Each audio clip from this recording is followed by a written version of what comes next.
오늘은 여러분께 꼭 말씀드려야 할 것이 있습니다. 바로 마그네슘 보충제입니다. 많은 분들이 마그네슘 보충제를 사용해 보셨거나 현재 복용하고 계실 겁니다. 많은 분들이 건강상의 이점 회복 효과 그리고 수면의 질 향상을 위해 마그네슘 보충제를 복용하고 계십니다. 그런데 오늘 한 가지 질문을 드리겠습니다. 만약 지금 복용하고 계신 마그네슘이 실제로 건강에 해로울 수 있다면 계속 복용하시겠습니까? 지난 10년 동안 저는 신경과에서 수많은 환자들을 진료해 왔습니다. 그 중에는 건강상의 이유로 복용하던 보충제 때문에 응급실에 실려간 환자들도 있었습니다. 특히 마그네슘과 관련된 사례들이 제 기억에 깊이 남아 있습니다. 오늘 이 영상을 통해 여러분께 마그네슘, 영양제를 절대 복용하면 안 되는 8가지 상황에 대해 말씀드리겠습니다. 이 내용은 여러분의 건강, 어쩌면 생명과도 직결될 수 있는 중요한 정보입니다. 영상을 끝까지 시청하시고 여러분과 여러분의 가족을 위해 꼭 구독 버튼을 눌러주시기 바랍니다. 먼저 S마그네슘이 우리 몸에서 어떤 역할을 하는지부터 이해해야 합니다. 마그네슘은 우리 몸에 꼭 필요한 미네랄입니다. 근육이 수축하고 이완하는 과정, 신경이 신호를 전달하는 과정, 우리 몸이 에너지를 만들어내는 과정 등 수백 가지 생리작용에 관여합니다.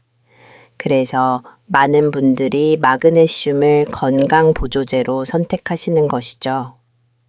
그런데 여기서 중요한 사실이 있습니다. 우리 몸에 들어온 마그네슘은 주로 신장을 통해 배출됩니다.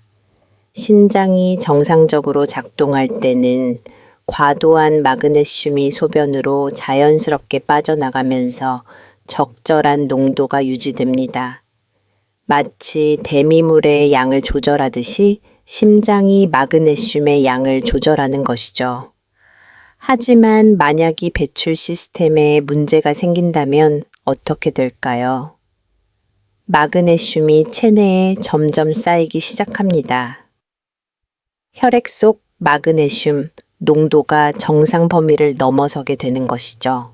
이것을 우리는 고마그네슘 혈증이라고 부릅니다. 고마그네슘 혈증이 무서운 이유는 초기에는 증상이 미미하다가 갑자기 심각한 상황으로 이어질 수 있기 때문입니다. 처음에는 메스꺼움이나 구토 정도로 시작합니다. 많은 분들이 이 정도 증상은 대수롭지 않게 여기고 넘어가십니다.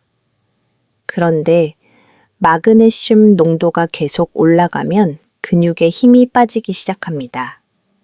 팔다리에 힘이 없고 걷는 것조차 힘들어집니다.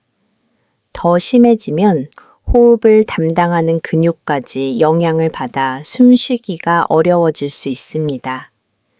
심장의 정위 신호 전달에도 문제가 생겨 심전도 이상이 나타나고 심한 경우 의식을 잃을 수도 있습니다. 제가 왜 이렇게 강조하는지 아시겠습니까? 이것은 이론이 아니라 실제로 일어나는 일이기 때문입니다. 저는 몇 년 전 60대 중반의 한 남성 환자분을 잊을 수가 없습니다. 이분은 평소 건강에 관심이 많으셨고 피로를 풀기 위해 마그네슘, 영양제를 꾸준히 복용하고 계셨습니다. 그런데 이분은 당뇨병으로 인한 만성 콩팥병을 앓고 계셨습니다. 신장 기능이 정상인의 절반 정도밖에 되지 않는 상태였죠. 어느 날 갑자기 심한 어지럼증과 함께 온몸에 힘이 빠져서 응급실에 오셨습니다. 검사 결과 혈액 속 마그네슘 농도가 정상보다 2배 이상 높았고 심전도에서도 이상 소견이 보였습니다. 다행히 즉각적인 치료로 회복하셨지만 만약 조금 더 늦었다면 생명이 위험할 수도 있었던 상황이었습니다. 가족들은 그저 건강에 좋다는 영양제를 먹였을 뿐인데 이런 일이 생길 줄은 꿈에도 몰랐다고 하셨습니다. 자, 이제 본격적으로 마그네슘 영양제를 절대 복용하면 안 되는 8가지 상황에 대해 말씀드리겠습니다.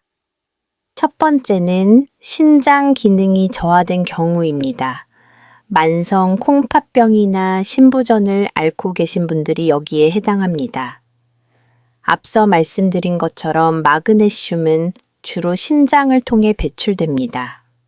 신장 기능이 떨어지면 마그네슘을 제대로 걸러내지 못하고 몸속에 계속 쌓이게 됩니다.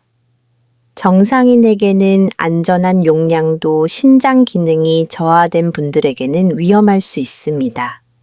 특히 투석을 받고 계시거나 크레아티닌 수치가 높다는 이야기를 들으신 분들은 반드시 주의하셔야 합니다. 두 번째는 간 기능이 저하된 경우입니다. 강령화나 중증 간 질환을 앓고 계신 분들이죠. 간은 우리 몸의 화학 공장이라고 불릴 만큼 다양한 물질의 대사를 담당합니다. 간 기능이 떨어지면 전해질 균형을 유지하는 능력도 함께 저하됩니다. 마그네슘뿐만 아니라 칼륨, 칼슘 등 다른 전해질의 균형도 깨지기 쉽습니다. 이런 상태에서 마그네슘을 추가로 복용하면 예측하기 어려운 부작용이 발생할 수 있습니다. 세 번째는 중신경근 질환을 앓고 계신 경우입니다. 중증 근무력증이나 루게릭병 같은 질환이 대표적입니다. 이런 질환들은 신경에서 근육으로 신호가 전달되는 과정에 문제가 있는 병입니다. 환자분들은 이미 근육의 힘이 약해져 있고 일상생활에서도 많은 어려움을 겪으십니다. 그런데 마그네슘은 신경근 접합부에서 신호 전달을 억제하는 효과가 있습니다. 정상인에게는 이것이 근육을 이완시켜주는 좋은 효과로 나타나지만 이미 신경근 전달에 문제가 있는 환자분들에게는 근력을 더욱 약화시킬 수 있습니다. 특히 호흡근의 기능까지 저하되면 생명을 위협하는 상황이 될 수 있습니다. 네 번째는 선맥이 있는 경우입니다. 선맥이란 심장 박동이 정상보다 느린 상태를 말합니다. 보통 분당 60회 미만의 맥박을 서맥이라고 합니다. 마그네슘은 혈관을 이완시키고 심장 박동을 조절하는 역할도 합니다. 평소 맥박이 느리신 분들이 마그네슘을 복용하면 심장 박동이 더욱 느려질 수 있습니다. 심한 경우 어지럼증 실신, 심지어 심장이 멈추는 상황까지 갈 수 있습니다. 평소 맥박을 재어 보셨을 때 분당 60회 이하로 나오신다면 반드시 의사와 상담 후 복용 여부를 결정하셔야 합니다. 다섯 번째는 저혈압이 있는 경우입니다. 만성적으로 혈압이 낮으신 분들 또는 앉았다 일어날 때 어지럽고 눈앞이 깜깜해지는 기립성 저혈압을 경험하시는 분들이 해당됩니다. 마그네슘은 혈관의 평활근을 이완시켜 혈관을 넓히는 효과가 있습니다. 혈관이 넓어지면 혈압이 내려갑니다. 고혈압 환자에게는 도움이 될 수 있지만 이미 혈압이 낮은 분들에게는 혈압을 더욱 떨어뜨려 위험할 수 있습니다. 혈압이 너무 낮아지면 뇌로 가는 혈류가 부족해져 어지럼증, 실신, 낙상으로 이어질 수 있습니다. 여섯 번째는 특정 부정맥이 있는 경우입니다. 특히 방실 차단 같은 심장의 전기 신호 전달에 문제가 있는 부정맥을 앓고 계신 분들은 주의가 필요합니다. 심장은 전기 신호를 통해 규칙적으로 뛰는데 마그네슘이 전기 신호의 전달 속도에 영향을 줄 수 있습니다. 이미 전도 장애가 있는 상태에서 마그네슘을 복용하면 신호 전달이 더욱 지원되어 심장 박동에 심각한 문제가 생길 수 있습니다. 과거에 심전도 검사에서 이상이 있다는 말을 들으셨거나 부정맥으로 치료받고 계신 분들은 반드시 전문의와 상담하셔야 합니다. 7번째는 장마비가 있는 경우입니다. 장마비란 장의 운동이 멈춘 상태를 말합니다. 수술 후나 특정 질환으로 인해 장이 제대로 움직이지 않는 상황이죠. 마그네슘은 장을 포함한 평활근을 이완시키는 효과가 있습니다. 정상적인 경우라면 변비 해소에 도움이 될 수 있지만 장마비 상태에서는 장 운동을 더욱 억제할 수 있습니다. 또한 장에서 마그네슘이 얼마나 흡수될지 예측하기 어려워 혈중 농도가 급격히 올라갈 위험도 있습니다. 8번째는 심한 탈수 상태인 경우입니다. 심한 설사나 구토가 계속되거나 과도하게 땀을 흘린 후 수분 보충이 제대로 되지 않은 상태를 말합니다. 탈수가 되면 혈액이 농축되어 마그네슘 농도가 상대적으로 높아질 수 있습니다. 또한 신장으로 가는 혈류가 감소하면서 마그네슘 배출 능력도 떨어집니다. 이런 상태에서 마그네슘을 복용하면 혈증 농도가 급격히 상승할 위험이 있습니다. 탈수 상태에서는 먼저 충분한 수분을 보충하는 것이 우선이며 마그네슘 복용은 미뤄야 합니다. 여기까지 8가지 상황에 대해 말씀드렸습니다. 혹시 여러분이나 여러분의 가족 중에 이런 상황에 해당하시는 분이 계신가요? 그렇다면 지금 당장 마그네슘 복용을 중단하고 전문의와 상담하시기 바랍니다. 하지만 여기서 끝이 아닙니다.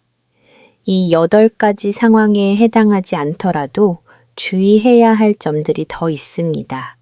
바로 약물 상호작용입니다. 마그네슘은 다른 약물들과 상호작용을 일으킬 수 있습니다. 특히 심장이나 혈압과 관련된 약을 복용하고 계신 분들은 더욱 주의가 필요합니다. 베타 차단제라는 약이 있습니다. 고혈압이나 협심증 부정맥 치료에 흔히 사용되는 약으로 프로프라올, 메토프롤 같은 성분이 여기에 속합니다. 이 약들은 심장 박동을 느리게 하고 혈압을 낮추는 효과가 있습니다. 마그네슘도 비슷한 효과를 가지고 있기 때문에 함께 복용하면 심박수가 너무 느려지거나 혈압이 과도하게 떨어질 수 있습니다. 칼슘 채널 차단제도 마찬가지입니다. 암디핀, 딜티아젬 같은 약들이 여기에 해당하는데 이 약들 역시 혈관을 넓히고 혈압을 낮추는 작용을 합니다. 마그네슘과 함께 복용하면 효과가 증폭되어 저혈압이나 섬액이 나타날 수 있습니다. 인유제를 복용하시는 분들도 주의가 필요합니다. 인제는 소변을 통해 수분과 함께 전해질을 배출시킵니다. 인뇨의 종류에 따라 마그네슘 배출이 증가할 수도 있고 반대로 마그네슘이 체내에 축적될 수도 있습니다. 따라서 인제와 마그네슘을 함께 복용할 때는 정기적인 혈액 검사를 통해 전해질 농도를 확인해야 합니다. 또한 다른 전해질 불균형이 동시에 있는 경우도 위험합니다. 칼륨이나 칼슘 수치에 이상이 있는 상태에서 마그네슘까지 불균형이 생기면 문제가 더욱 복잡해집니다. 이런 전해질들은 서로 영향을 주고받기 때문에 하나의 불균형이 다른 전해질의 문제를 악화시킬 수 있습니다. 특히 심장 기능에 큰 영향을 미쳐 생명을 위협하는 부정맥이 발생할 수도 있습니다. 그렇다면 마그네슘을 안전하게 복용하려면 어떻게 해야 할까요? 가장 중요한 것은 복용 전에 자신의 건강 상태를 정확히 파악하는 것입니다. 마그네슘 복용을 시작하기 전에 기본적인 검사를 받으시는 것이 좋습니다. 혈액 검사를 통해 크리아티닌 수치와 사구체 역과를 확인하여 신장 기능을 평가해야 합니다. 크레아티닌은 근육에서 생성되는 노폐물로 신장이 이를 얼마나 잘 걸러내는지를 보여주는 지표입니다. 사구체 여율은 신장이 1분 동안 걸러낼 수 있는 혈액의 양을 나타내는데 이 수치가 60 미만이면 신장 기능 저하를 의심할 수 있습니다. 간 수치도 함께 확인하여 간 기능 상태를 파악하는 것이 중요합니다. AS, ALT 같은 간 수치가 높다면 간세포가 손상되어 있다는 신호입니다. 간은 우리 몸의 해독 작용을 담당하는 중요한 장기이기 때문에 간 기능이 떨어져 있는 상태에서는 어떤 물질이든 신중하게 복용해야 합니다. 혈액 속 전해질 농도, 특히 마그네슘, 칼륨, 칼슘 수치를 측정하여 현재의 상태를 알아야 합니다. 이 세 가지 전해질은 서로 밀접하게 연관되어 있어서 하나의 불균형이 다른 전해질에도 영향을 미칩니다. 심전도 검사를 통해 심장의 전기적 활동을 확인하고 혈압을 측정하여 저혈압이나 고혈압 여부를 파악해야 합니다. 이런 기본 검사 결과를 바탕으로 의사와 상담하면 자신에게 마그네슘 복용이 안전한지 어떤 용량이 적절한지 판단할 수 있습니다. 검사 결과를 단순히 정상이다, 비정상이다로만 보는 것이 아니라 수치가 정상 범위 내에서도 어느 쪽에 가까운지 이전 검사와 비교했을 때 변화는 없는지도 함께 살펴봐야 합니다. 검사 결과 이상이 없다고 해도 처음 시작할 때는 권장량의 절반 정도로 낮은 용량부터 시작하는 것이 안전합니다. 우리 몸이 어떻게 반응하는지 지켜보면서 천천히 용량을 늘려가는 것이죠. 갑자기 높은 용량을 복용하면 부작용이 나타날 위험이 커집니다. 일반적으로 성인의 경우 하루 300에서 400mg 정도가 권장되는데 처음에는 100에서 200mg 정도부터 시작하는 것이 좋습니다. 일주일에서 2주일 정도 문제가 없으면 조금씩 늘려가면 됩니다. 복용 시간도 중요합니다. 마그네슘은 공복보다는 식사 직후에 복용하는 것이 좋습니다. 음식과 함께 먹으면 위장 자극을 줄일 수 있고 흡수도 더 안정적으로 됩니다. 하루 용량을 한 번에 먹기보다는 아침, 저녁 2번에 나누어 먹는 것도 좋은 방법입니다. 이렇게 하면 혈중 농도가 급격히 올라가는 것을 방지할 수 있습니다. 복용을 시작한 후에는 자신의 몸 상태를 주의 깊게 관찰해야 합니다. 마그네슘의 가장 흔한 부작용은 소화기 증상입니다. 설사, 복통, 메스꺼움, 구토 등이 나타날 수 있습니다. 이런 증상은 대부분 용량을 줄이거나 복용 방법을 조정하면 호전됩니다. 식사 후에 복용하거나 하루 용량을 여러 번에 나누어 먹으면 소화기 증상을 줄일 수 있습니다. 마그네슘의 종류를 바꾸는 것도 도움이 됩니다. 시중에 나와 있는 마그네슘 제품들은 화합물의 형태가 다양합니다. 산화 마그네슘은 가격이 저렴하고 마그네슘 함량이 높지만 흡수율이 낮고 설사를 유발하기 쉽습니다. 구연산 마그네슘은 흡수율이 좋고 비교적 부작용이 적은 편입니다. 글리시네이트 형태는 아미노산과 결합된 형태로 흡수가 잘 되고 소화기 증상이 가장 적지만 가격이 비싼 편입니다. 킬레이트 형태도 흡수율이 우수합니다. 자신에게 맞는 제형을 찾는 것이 중요한데 처음에 한 제품으로 부작용이 있었다고 포기하지 말고 다른 형태를 시도해 보는 것도 방법입니다. 하지만 다음과 같은 증상이 나타나면 즉시 복용을 중단하고 의사와 상담해야 합니다.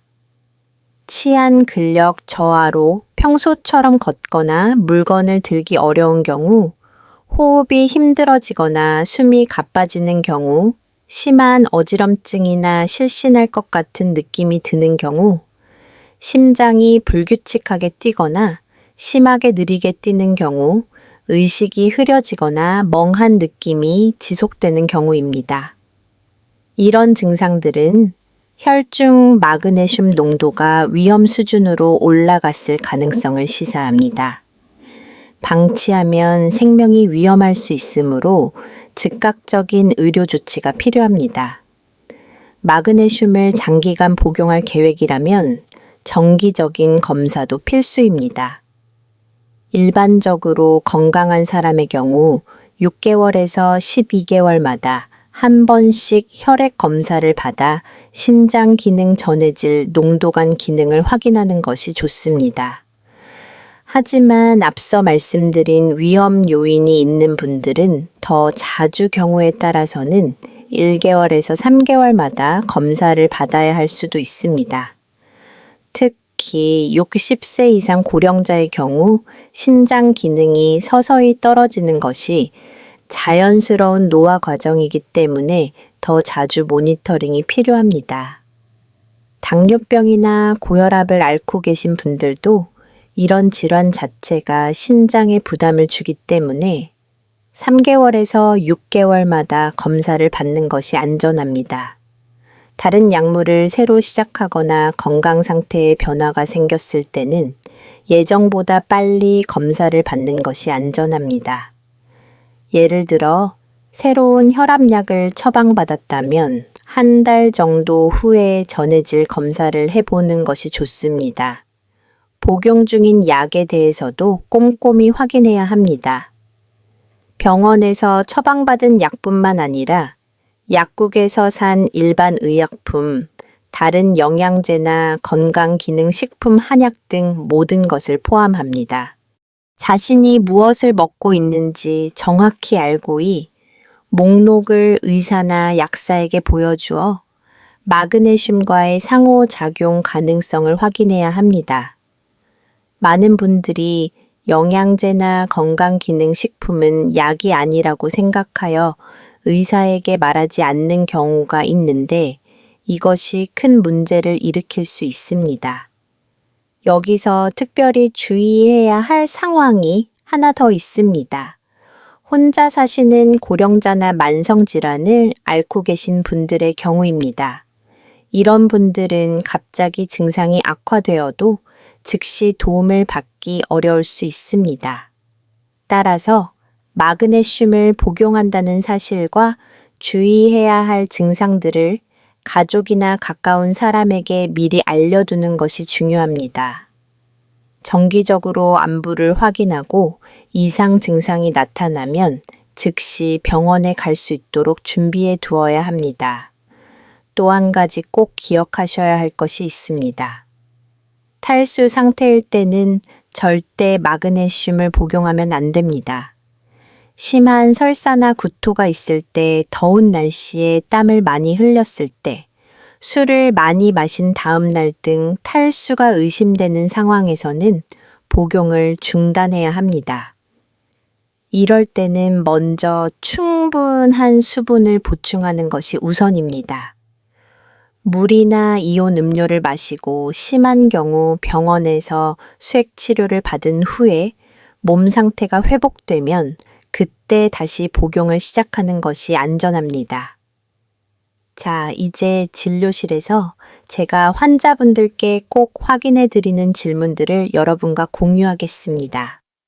마그네슘 복용을 고려하고 계시다면 의사에게 이렇게 물어보세요. 첫째, 제 신장 기능 수치에서 마그네슘 복용이 안전한가요? 크레아티닌 수치와 사구체 역과를 구체적으로 확인해 달라고 하세요.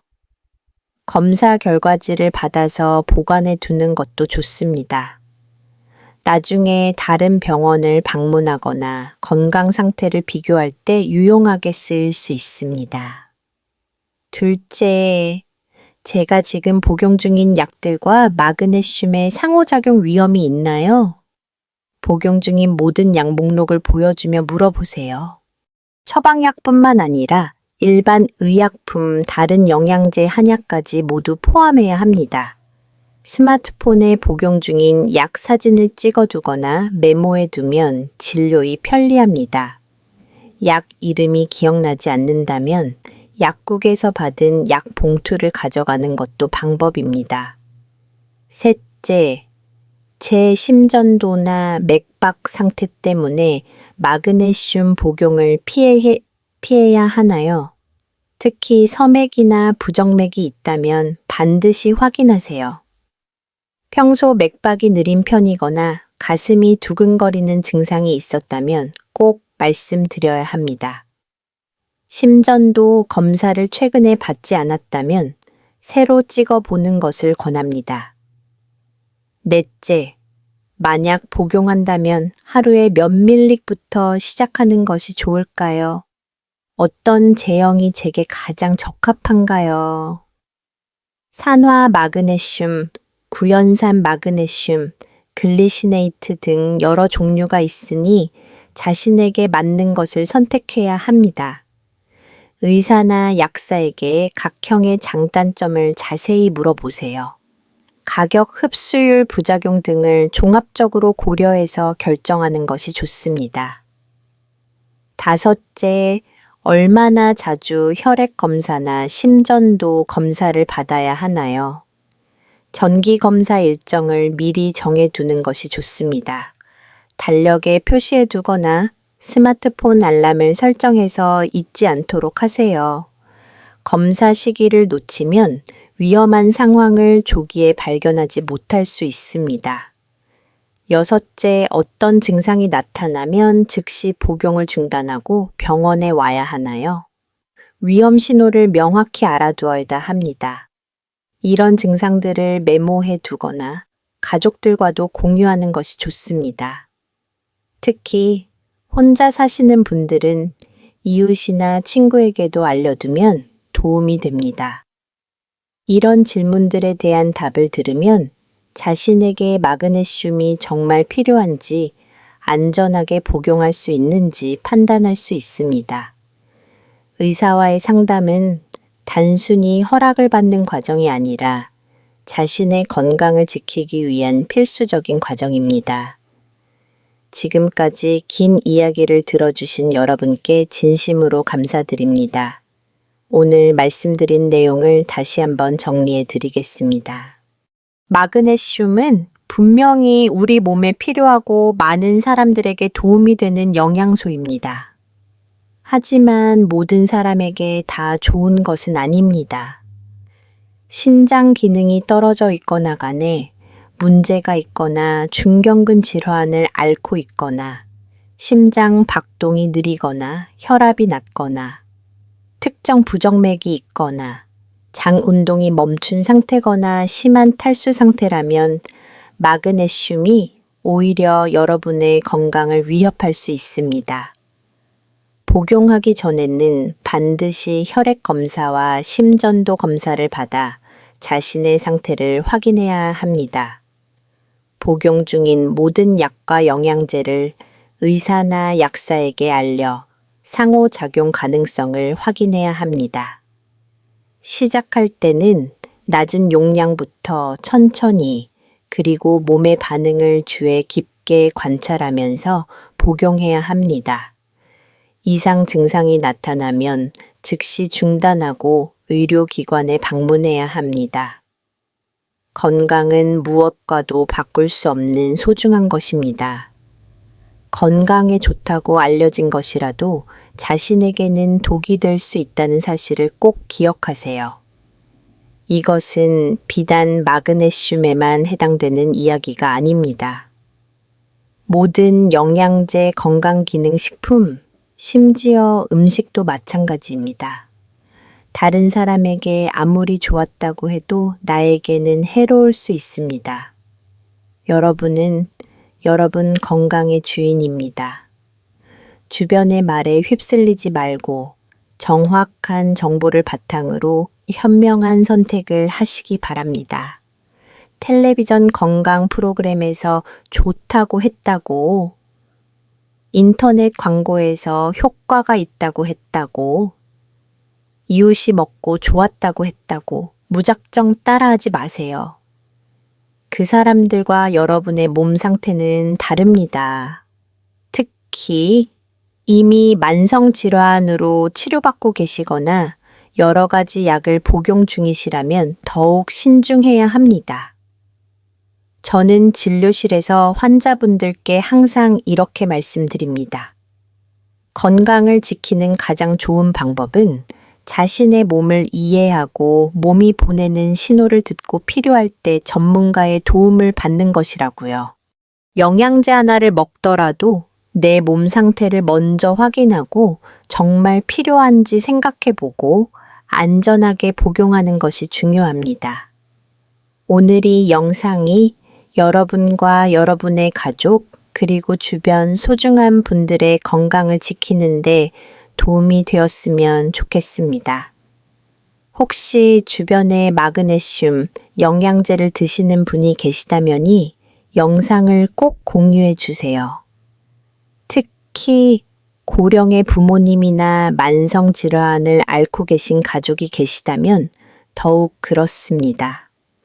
한 사람의 작은 관심이 큰 위험을 예방할 수 있습니다. 여러분의 건강한 미래를 위해 오늘 하나의 다짐을 해보시는 건 어떨까요? 영양제를 복용하기 전에 반드시 전문가와 상담하겠다는 다짐 내 몸의 신호를 주에 깊게 듣겠다는 다짐 가족의 건강도 함께 챙기겠다는 다짐 말입니다. 댓글로 여러분의 다짐을 한 줄 남겨주시면 더욱 좋겠습니다. 함께 건강한 습관을 만들어 가는 것이죠. 건강 정보는 계속 업데이트되고 발전합니다.